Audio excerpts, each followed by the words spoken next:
ये कहानी है एक ऐसे गांव की जो महाराष्ट्र के सतपुरा के डेंस जंगल के बीचों बीच बसा हुआ है। इस गांव का नाम है रावणवाड़ी। रावणवाड़ी शहरों से बहुत दूर जंगलों के बीच में बसने वाला एक छोटा सा गांव है, बेहद ही खूबसूरत। लेकिन दुर्भाग्य की बात यह है कि इस गांव में आज तक कोई नहीं पहुंच पाया। गूगल मैप पर इसका नाम नहीं मिलता। जीपीएस सिग्नल यहां आते ही बंद हो जाता है। कहा जाता है इस गांव में कुछ ऐसा है जो रोशनी को भी अंधेरा कर देता है। रात के बाद कोई भी आदमी घर के बाहर कदम नहीं रखता,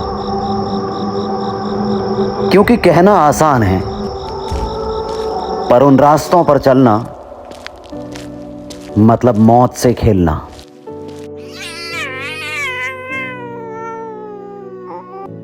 लेकिन एक जर्नलिस्ट ने कभी यह राज खोलने की कोशिश की थी।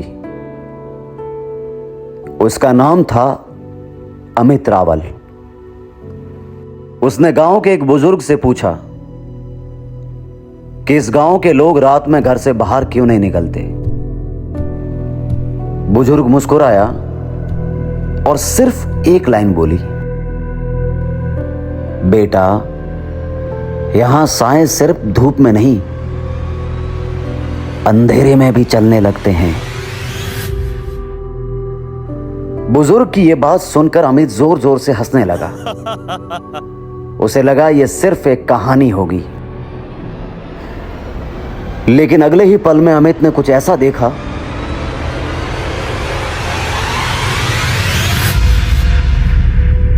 जो उसका कैमरा भी रिकॉर्ड नहीं कर पाया।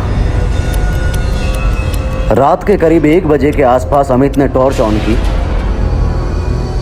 और देखा तो सारे घरों के दरवाजे बंद थे, पर हवा में किसी के चलने की आवाज थी। उसने दीवार पर एक साया देखा, बिना किसी आदमी के।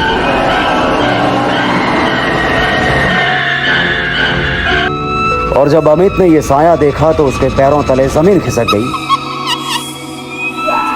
वो वहां से सीधा दौड़ा और घर के अंदर भाग गया। उसने अंदर जाकर अपना कैमरा चेक किया, पर रिकॉर्डिंग ब्लैक थी। सिर्फ एक फ्रेम में लिख के आया, दोबारा पीछे मुड़ के मत देखना।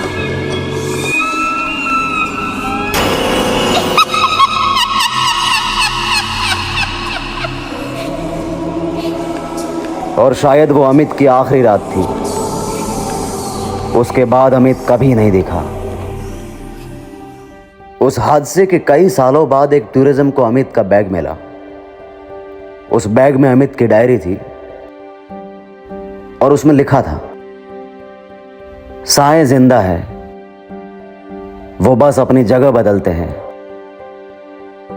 रात में तुम्हारा साया तुमसे पहले निकल पड़ता है और सुबह तक तुम नहीं रहते। उस पेज के नीचे कुछ ड्रॉप्स थे, खून या शायद गीले राज के। आज भी कुछ लोग कहते हैं कि रावणवाड़ी का रास्ता सिर्फ दिन में मिलता है। रात में अगर तुम सर्च भी करो तो जीपीएस तुम्हें वहां घुमा देता है जहां अमित गया था। यह कहानी सिर्फ एक गांव की नहीं थी। शायद हर जगह कुछ ऐसे कोने हैं जहां इंसान नहीं, साए रहते हैं। अगर आपको यह कहानी पसंद आई तो हमारे चैनल को सब्सक्राइब करना ना भूलें।